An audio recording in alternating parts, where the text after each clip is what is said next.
स्वागत है आप सबका आपके अपने यूट्यूब चैनल भाषा की बात में।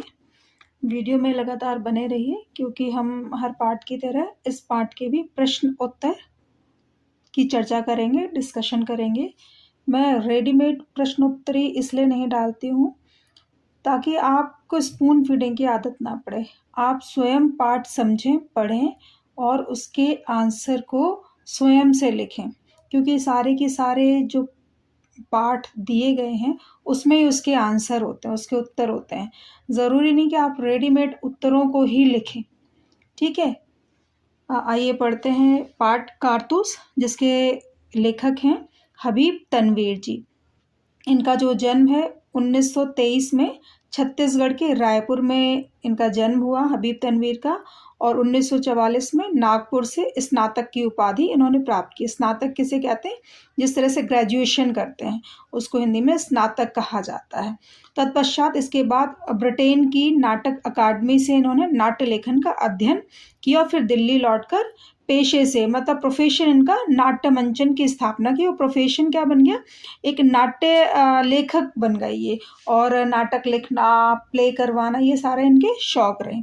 आगे बढ़ते हैं पाठ की ओर, क्योंकि ज़्यादा वीडियो बड़ा हो जाएगा, इसके में ज़रूरत नहीं। चलते हैं पाठ प्रवेश की तरफ। जैसा कि आपको दिखाई दे रहा है कि ये पाठ भी उन हज़ारों स्वतंत्रता सेनानियों या आज़ादी के सिपाहियों से संबंधित है जिनके विषय में हमें पता भी नहीं है। तो हबीब तनवीर जी ने कारतूस टाइटल से एक ऐसे ही जांबाज का जिक्र किया है जिसका नाम है वज़ीर अली। और वज़ीर अली भी उन तमाम लोगों में शामिल है जो अंग्रेज़ों से नफ़रत करता था, और देश की आज़ादी के लिए उसने हर जो मुमकिन प्रयास वो अपनी तरफ से कर सकता था उसने किए। तो जैसे कि पाठ प्रवेश में दिया है कि अंग्रेज इस देश में व्यापारी का वेश बनाकर आए थे, ये तो हम सब जानते ही हैं, तो इसको बार-बार जानने की ज़रूरत भी नहीं है। जो प्रस्तुत पाठ है, प्रस्तुत पाठ में ऐसे ही जांबाज के कारनामों का वर्णन है, जिसका एकमात्र लक्ष्य था अंग्रेजों को इस देश से बाहर करना। जैसे कि और स्वतंत्रता सेनानी जो भगत सिंह, चंद्रशेखर, बापूजी और दुनिया भर के उनके पीछे, आगे-पीछे हज़ारों हज़ार लोगों के नाम हैं। तो उन्होंने जो कंपनी के आला अफ़सर थे, लीडर थे, उनकी नींद हराम करके रखी हुई थी, और इतना दिलेर, इतना निडर था कि शेर की माँद में पहुँचकर उससे दो-दो हाथ करने की मानद कंपनी की बटालियन के ख़ेमे में ही नहीं आ पहुँचा, बल्कि उनके कर्नल पर ऐसा रौब गालिब किया कि उसके मुँह से भी वे शब्द निकले जो किसी शत्रु या अपराधी के लिए तो नहीं बोले जा सकते। तो पाठ में इसका वर्णन किया गया है कि वज़ीर अली जो व्यक्तित्व था वो कितना ही ज़्यादा दिलेर था। वो कभी भी डरता नहीं है किसी से कि उसको वो पकड़ा जाएगा या मारा जाएगा, क्योंकि जो आज़ादी के दीवाने होते हैं ना, उनके अंदर वो जुनून होता है। उन्हें क्या लगता है कि मृत्यु तो आनी ही आनी है, अगर हम काम आ जाएँ देश के लिए तो इससे बड़ी बात क्या है। क्योंकि ये एक प्ले वे में लिखा गया ना कारतूस, तो आपने यहाँ देखो 5 मिनट का ये प्ले यहाँ पे शो हो रहा है। कर्नल, लेफ्टिनेंट, सिपाही 4 इसमें कैरेक्टर है, अवधि 5 मिनट है। सन 1799 का ये ज़माना है और रात्रि का समय है। स्थान क्या है? गोरखपुर के जंगल हैं। वहाँ पे कर्नल कॉलिंज के ख़ेमे का अंदरूनी मतलब ख़ेमा जो लगा हो, टेंट लगा हुआ है, उसके अंदर वाला पार्ट है। उसमें कौन बैठा? लेफ्टिनेंट और कर्नल दोनों बैठे हुए, ये दोनों आपस में बात कर रहे हैं। यहाँ जो कर्नल है, जो वज़ीर अली है, वज़ीर अली से वाकिफ़ है, उसके कारनामों से वाकिफ़ है, लेकिन लेफ्टिनेंट उसके साथ नया जब आया हुआ, दोनों वार्तालाप करते हैं कि आखिर वज़ीर अली है कौन? तो वो कर्नल जो है उसको सारे किस्से सुनाता है कि वज़ीर अली जो है वो कौन है? आसिफ़ उद-दौला का भाई है, वज़ीर अली का और उसका दुश्मन है, ठीक है? और असल में नवाब आसिफ़ उद-दौला के लड़के की कोई उम्मीद नहीं थी। वज़ीर अली की पैदाइश को शहादत अली ने अपनी मौत ख़्याल किया, ठीक है? शहादत अली कौन है? शहादत अली वज़ीर अली की पैदाइश को, शहादत अली कौन है? वज़ीर अली का और उसका दुश्मन, मतलब क्या है? कि शहादत अली और अंग्रेज़ों का दुश्मन कौन है? वज़ीर अली। ये पाठ वज़ीर अली की ओर इशारा कर रहा है। अब आते हैं आगे। तो मगर शहादत अली को अवध के तख्त पर बिठाने में क्या मसलहत है? क्या मसलहत मतलब क्या प्रॉब्लम है? तो शहादत अली हमारा दोस्त है, बहुत ऐश पसंद आदमी है, ठीक है? आधी मुमलिकियत मतलब ज़्यादा दौलत उसने अंग्रेज़ों को दे दी है, इसलिए अंग्रेज़ उसके साइड में, ज़ाहिर-सी बात है, जो जिसको दौलत दे देगा वो उसी की साइड, उसी का पक्ष लेगा ना। तो इसी तरह से अंग्रेज़ जो हैं, वो किसका पक्ष ले रहे हैं? वो ले रहे हैं शहादत अली का पक्ष, ठीक है? अब जैसे स्क्रीन पे दिखाई दे रहा है, ये कौन-सी वे में लिखा हुआ है? संवाद शैली में लिखा हुआ है, क्योंकि जब भी कोई प्ले लिखा जाता है, तो उसको इसी शैली में लिखा जाता है, संवाद, कन्वर्सेशन, डायलॉग राइटिंग में, स्क्रिप्ट राइटिंग जो है। तो लेफ्टिनेंट कर्नल, बार-बार लेफ्टिनेंट कर्नल, तो स्टोरी पूरी किस ओर इशारा कर रही है कि वज़ीर अली अफ़गानिस्तान के बादशाह शाह-ए-जमा को हिंदुस्तान पर हमला करने की दावत आमंत्रण दे रहा है। मतलब पूरी जो पाठ है, इसका सार क्या है कि जो वज़ीर अली है वो अंग्रेज़ों के खिलाफ़ है, उसको अंग्रेज़ों का कारनामे, अंग्रेज़ों के द्वारा किया गया हिंदुस्तान पर कब्ज़ा बिल्कुल पसंद नहीं, तो वो अपने रिश्तेदारों के थ्रू जैसे बादशाह शाह-ए-जमा के थ्रू और किसी भी थ्रू ना वो अंग्रेज़ों को इस देश से खदेड़ देना चाहता है।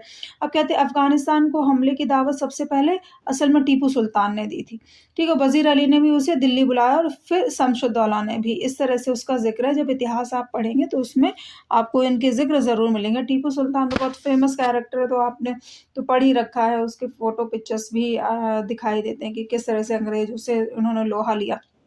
अब कहते हैं कर्नल नवाब बंगाल का रिश्तेदार है, निस्बती भाई है, बहुत ही खतरनाक आदमी है। तो कर्नल लेफ्टिनेंट को क्या बताते हैं कि जो वज़ीर अली है बहुत ताकतवर है, सबसे ताकतवर से मतलब क्या है, बहुत दिलेर है, बहुत ही अपने काम के प्रति वफ़ादार, अपने देश के प्रति वफ़ादार है। अब उसने क्या किया था? कर्नल ना किस्सा बताता है लेफ्टिनेंट को कि किस्सा हुआ था कि उसको उसके पद से हटाने के बाद हमने वज़ीर अली को बनारस पहुँचा दिया। पद से मतलब अब अगर पिता कोई नायब है, तहसीलदार है, उस एरिया का जो आला अफ़सर है, जैसे राजा-महाराजा होते हैं, तो ज़ाहिर-सी बात है कि पुत्र को ही मिलेगी वो जायदाद। तो वज़ीर अली को वो जायदाद मिली, किसकी? पहले ही ज़िक्र किया है ना पाठ में कि आसिफ़ुद्दौला। आसिफ़ुद्दौला कौन है? वज़ीर अली का पिता है। अब यहाँ पे क्या कह रहे हैं कि किस्सा हुआ उसके पद से हटाने के बाद हमने वज़ीर अली को बनारस पहुँचा दिया और 3 लाख रुपए सालाना वज़ीफ़ा मतलब क्या होता है, उसको पैसा मुकर्रर कर दिया। कुछ महीने बाद गवर्नर जनरल ने उसे कलकत्ता तलब किया। वज़ीर अली कंपनी के वकील के पास गया, जो बनारस में रहता था, और उसे शिकायत की कि गवर्नर जनरल उसे कलकत्ता में क्यों तलब करता है। वकील ने शिकायत की, परवाह नहीं की, उल्टा उसे बुरा-भला सुना दिया। वज़ीर अली के तो दिल में यूँ भी अंग्रेज़ों के खिलाफ़ नफ़रत कूट-कूट कर भरी थी। उसने खंजर से वकील का काम तमाम कर दिया और भाग गया, ठीक है? अब क्या है, क्योंकि अंग्रेज़ों का ज़माना है, किसी भी अंग्रेज़ अफ़सर या किसी भी अंग्रेज़ जो व्यक्ति है, उसके खिलाफ़ अगर किसी भारतीय ने कुछ कर दिया, तो वो उसको बहुत ही बुरी तरह से पनिशमेंट दिया जाता था। तो वज़ीर अली को पता था उसको पनिश किया जाएगा या तो फांसी पे चढ़ा दिया जाएगा, तो कत्ल किया उसने और वहाँ से फ़रार हो गया और भाग गया। कर्नल क्या कहते हैं, कह रहे वो अपने जानिसार समेत आज़मगढ़ की तरफ भाग गया। मतलब आज़मगढ़ की तरफ वज़ीर अली अपने जानिसार कौन, जो उसके ऊपर जान न्यौछावर भी करने में कतराते नहीं, उनके साथ वो चला गया। जैसे आप एक ग्रुप बना कर के ना, जो डकैत होते थे, डाकू होते थे, वो जंगलों में भटकते फिरते रहते थे, उसी प्रकार से वज़ीर अली भी अपने कुछ साथियों के साथ आज़मगढ़ के जंगलों में चला गया, आज़मगढ़ की तरफ भाग गया। मगर वज़ीर अली को स्कीम क्या है? अब लेफ्टिनेंट कहता है आखिर उसकी स्कीम क्या है? वो करना क्या चाहता है? तो कर्नल क्या कहता है, स्कीम ये है कि किसी तरह नेपाल पहुँच जाए और अफ़गानी हमले का इंतज़ार करे, अपनी ताकत बढ़ाए, शहादत अली को उसके पद से हटाकर खुद अवध पर कब्ज़ा करे और अंग्रेज़ों को हिंदुस्तान से निकाल दे। ये वो करना चाहता है, ठीक है? अंग्रेज़ों को हिंदुस्तान से निकाल देना चाहता है।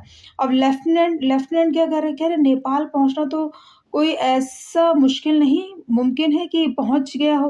कर्नल हमारी फ़ौज नवाब सादत अली खां के सिपाही बड़ी सख्ती से उसका पीछा कर रहे। कह रहे हमारे सिपाही मतलब अंग्रेज़ और शहादत अली खां के सिपाही सब उसका पीछा कर रहे हैं कि कहीं तो पकड़ा जाएगा, उसे पकड़ कर के उसका काम तमाम कर दिया जाएगा। लेफ्टिनेंट को कर्नल बता रहे हैं ये। अब कर्नल क्या कहता है, उठकर क्या बात है, गोरा एक जो सिपाही वो अंदर आता है, कह रहे बहुत दूर से धूल उड़ती हुई दिखाई दे रही, लगता है कोई फौज चली आ रही है। लेफ्टिनेंट जो है वो खिड़की से बाहर देखने में मसरूफ है। गर्द तो ऐसी उड़ रही है जैसे पूरा की पूरा काफिला चला आ रहा है, मतलब बहुत ग्रुप ऑफ पीपल चले आ रहे हैं।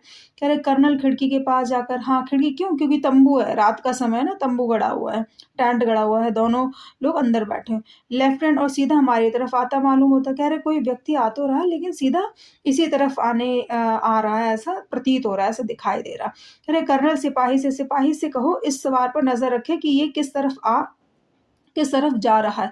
सिपाही सलाम करके चला गया। अब लेफ्टिनेंट, सुब्बे की तो कोई गुंजाइश ही नहीं, तेजी से इसी तरफ, मतलब कोई भी सुब्बे, मतलब यहाँ पे क्या है कि कोई भी मतलब कंफ्यूजन की गुंजाइश नहीं है, ये तो यहीं इसी तरफ आ रहा है। अब क्या है कि सवार मतलब जो घोड़े पे सवार है उसको सवार कहा गया, क्यों, किसी को नहीं पता कि वो वजीर अली है, इसलिए कह रहे सवार, बाहर से मुझे कर्नल से मिलना है। जैसे ही वो अंदर आया सिपाहियों से उसने कहा कि मुझे कर्नल से मिलना। गोरा चिल्लाकर, बहुत खूब। सवार बाहर से, गौरा, हुजूर सवार आपसे मिलना चाहता है, कर्नल भेज दो। लेफ्टिनेंट, वजीर अली का कोई आदमी होगा, हमसे मिलकर उसे गिरफ्तार करवाना चाहता होगा। लेफ्टिनेंट कर्नल यही विचार कर रहे हैं कि कोई वजीर अली का, इतनी रात में कौन व्यक्ति आ सकता है, आखिर कोई वजीर अली का ही आदमी होगा जो उनसे मिल करके उनको गिरफ्तार करवाने की पेशकश लेकर के आया होगा। तो जब ये कहते कर्नल साहब यहाँ कोई गैर आदमी नहीं है, आप देख लें, तो वो क्या कहता है जो सवार आया हो, सवार कौन है, वजीर अली। वजीर अली क्या कहता है कर्नल से कि मैं तकलिया चाहता हूँ। तकलिया मतलब क्या है, अकेलापन, मैं आपसे अकेले में बात करना चाहता हूँ।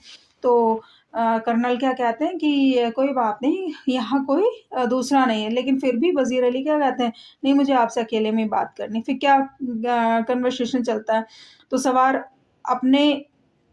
आपने इस मुकाम पर क्यों खेमा डाला, सवार पूछता है। तो कंपनी का हुक्म है कि वजीर अली को गिरफ्तार किया जाए। सवार क्या कहता है, लेकिन इतना लाव लश्कर क्या मायने, गिरफ्तारी में मदद देने के लिए, वजीर अली की गिरफ्तार बहुत मुश्किल है साहब। क्यों, वो एक जांबाज सिपाही, मतलब जो वजीर अली खुद ही बनकर आया है, क्यों, अब कर्नल उसको नहीं पहचान सकते क्योंकि कर्नल ने कभी उसको देखा ही नहीं। तो कह रहे मैंने भी ये सुन रखा है, आप क्या चाहते हैं। तो सवार कहता है चंद कारतूस, किस लिए, वजीर अली को गिरफ्तार करने के लिए, ये लो 10 कारतूस। तो सवार क्या कहता है कि मुझे 10 कारतूस दे दो और वजीर अली की गिरफ्तारी में मैं आपकी हेल्प करूंगा। तो कर्नल उसको 10 कारतूस दे देते हैं। सवार मुस्कुराते हुए शुक्रिया, क्या कह रहे हैं, वो हंसते हुए बोल रहा है कि शुक्रिया साहब, आपने मुझे कारतूस दिए। अब कर्नल, आपका नाम, कर्नल ने अब जब कारतूस पहले दे दी फिर उसका नाम पूछ रहे। सवार क्या कहता है, वजीर अली, आपने मुझे कारतूस दिए इसलिए आपकी जान बख्शी करता हूँ, आपकी जान मैं छोड़ता हूँ। ये कहकर बाहर चला जाता है और टापों का शोर सुनाई देता है। कर्नल एक सन्नाटे में, और जाहिर सी बात है जिसको पकड़ने हम आए हैं और वही सामने से गुजर जाए, ऊपर से कारतूस भी ले गया और किसी को पता भी नहीं चल पाया, तो कर्नल एक शॉक्ड हो गया। कर्नल की हक्का बक्का खड़ा है कि लेफ्टिनेंट अंदर आता है। लेफ्टिनेंट कौन था, कर्नल दबी आवाज से अपने आप से कहता है, एक जांबाज सिपाही। ठीक है, इसका नाम ऐसे ही जांबाज नहीं था, वो अकेला आया था, लश्कर को भी लेकर नहीं आया था। अगर वो पकड़ा जाता तो जाहिर सी बात है कि अंग्रेज उसके साथ कैसा सलूक करते, लेकिन वो इस चीज से डरता नहीं था, वो सच्चा सिपाही था। आइए इसकी प्रश्नोत्तरी कर लेते हैं। कह रहे कर्नल कॉलेज का खेमा जंगल में क्यों लगा हुआ था।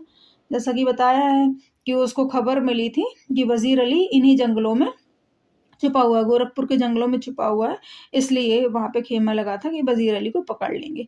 वजीर अली से सिपाही क्यों तंग आ चुके थे, क्यों, क्योंकि सालों साल से वो खेमा डालते और लेकिन वजीर अली को पकड़ नहीं पाते, इसलिए वो तंग आ गए थे। कर्नल ने सवार पर नजर रखने के लिए क्यों कहा, कर्नल ने सवार पर नजर रखने के लिए इसलिए कहा, उसने सोचा कि शायद वो वजीर अली हो सकता है या फिर कोई ऐसा गुप्तचर जो वजीर अली की खबर उसको देने आ रहा हो।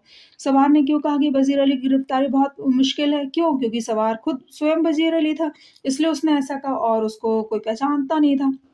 लिखित प्रश्नोत्तरी पे चलते हैं। वजीर अली के अफसाने सुनकर कर्नल को रॉबिन हुड की याद क्यों आ गई। ये क्वेश्चन मैं क्लासेस में भी कहती हूँ कि एक बार यूट्यूब पे डाल करके देख लेना रॉबिन हुड के किस्से, बहुत लंबी स्टोरी हो जाएगी, अदरवाइज मैं बताती। वो भी इसी तरह के थे, रॉबिन हुड भी। शहादत अली कौन था, उसने वजीर अली की पैदाइश को अपनी मौत ख्याल क्यों किया गया। शहादत अली कौन था, वजीर अली का चाचा था। ठीक है, और इसके पिता का भाई था, आसिफउद्दौला का भाई था। पैदाइश क्यों किया?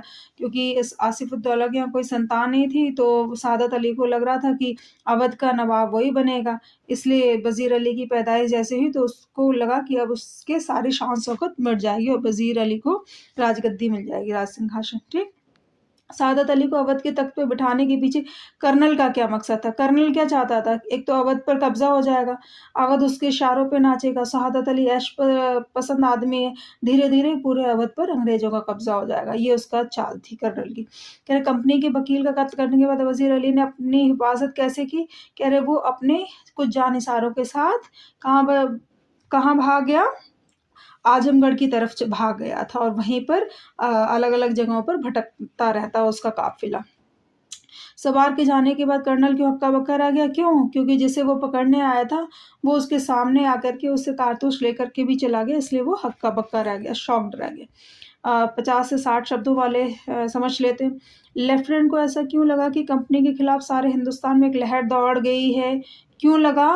क्योंकि अब सब लोग जागरूक होने लगे थे, सब समझ चुके थे कि अंग्रेज यहाँ पर हमारे लिए नहीं, ये हमें गुलाम बनाने के लिए आए हैं और हमें गुलाम बना करके हमारे देश में हम पर ही अत्याचार कर रहे हैं। वजीर अली ने कंपनी के वकील का कत्ल क्यों कर दिया? क्योंकि वो वजीर अली को धमकी दे रहा था, उसकी बात नहीं सुन रहा था, इसलिए वजीर अली को गुस्सा आया तो उसने कत्ल कर दिया। सवार ने कर्नल से कारतूस कैसे हासिल किए? उससे वार्तालाप करके। यहाँ पे ये दिया हुआ ना, सवार कहता है इस तरह से, ये आप देख लेते हैं। कह रहे वजीर अली एक जावा सिपाही था, कैसे स्पष्ट करें? ये पूरे पाठ के आधार पर कर्नल की जो वार्तालाप है इसको भी आप इसमें डाल सकते हैं, जावा सिपाही कैसे था। जाहिर सी बात है वो अंग्रेजों के पास आया, सामने से निकल गया, अगर उसे डर भी नहीं लगा तो इसी के आधार पर आप लिख सकते हैं कि वो जावा सिपाही कैसे था। पाठ को पूरा पढ़ना बहुत ज़्यादा ज़रूरी। Thank you for watching.